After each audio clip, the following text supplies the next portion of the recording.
In this video, we'll discuss the importance of op-amp noise performance in sensing applications. You might be working with an analog sensor for industrial equipment, or you might be monitoring current in a battery-powered device, or you might need to amplify the output of a photodiode. All of these are sensing applications, and the noise performance of the op-amp has a big impact on the measurement's accuracy and precision. To show what kind of a difference a low-noise op-amp makes in the real world, we have a demo of ROHM's LMR1802GLB.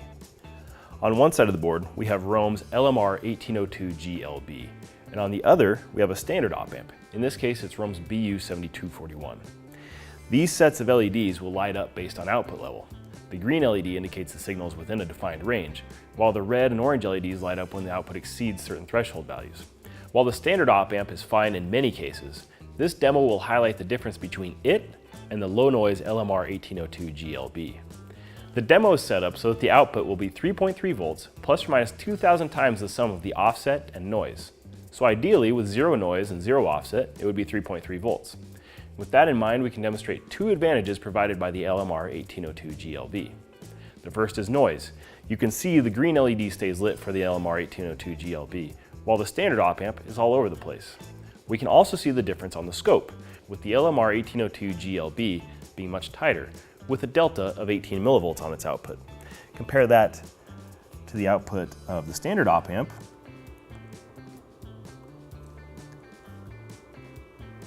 And I've got it stopped so I can find a range here.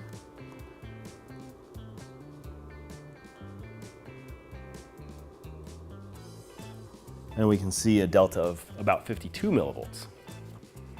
This is because the noise density of the LMR1802GLB is significantly lower than typical CMOS op-amps, and is actually similar to or better than that of bipolar op-amps, 2.9 nanovolts per root hertz at 1 kilohertz, and 7.8 nanovolts per root hertz at 10 hertz.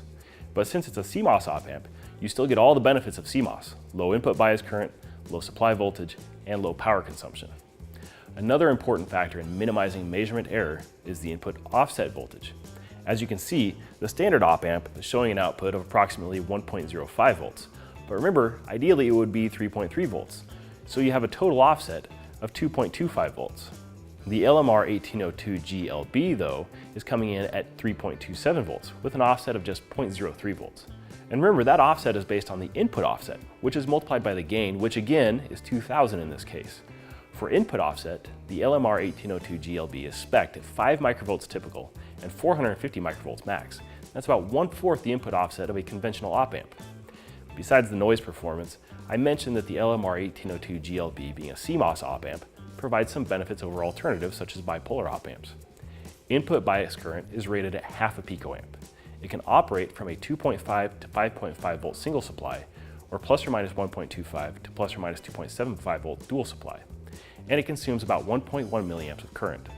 It also offers a best-in-class 68-degree phase margin and can drive capacitive loads up to 500 picofarads. To learn more about ROHM's LMR1802GLB, visit rohm.com.